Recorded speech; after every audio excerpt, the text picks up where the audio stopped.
Hello, judges. My name is Keming. I'm from team number 40 with my partner Jalen, and we are here to tackle the hammer challenge. So essentially, this challenge has three parts. We are first to use plasticine to kind of mimic making forging a custom part, and then we are to show the results,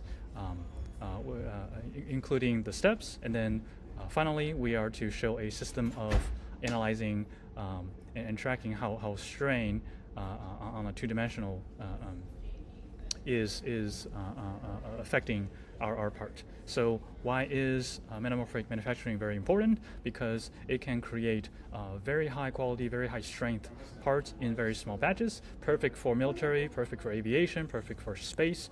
Basically these high value, high stake industries, really useful for those. So I want to give a really quick shout out to my partner Jalen.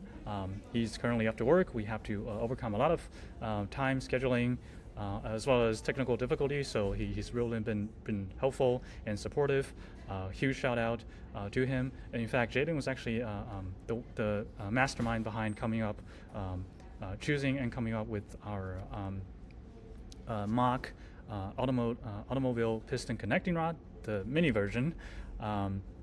You might notice that we're missing a hole in the middle. That's for post-processing. We are able to really get down the shape with the time constraint we have, and we managed to get a 3D scan of it. You can see top, front, left, right, and the asymmetric view.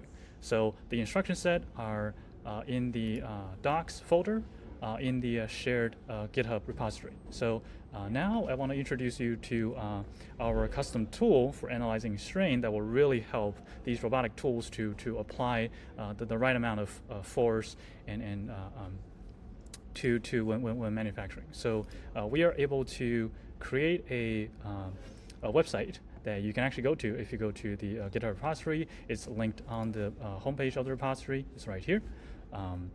And then it has a instruction set. You can actually interact with it and annotate multiple images, and all of those points that you annotate gets recorded, and then automatically the trend has been analyzed and the data automatically visualized for you. And the best thing about this is that at the end of it all, you get to export the data in two different formats. We have JSON and we have CSV. And all you need to do to run an analysis is as simple as just reflecting the page. We really hope that you found this interesting, and thank you for the opportunity. This is Team 40 for Hammer Challenge.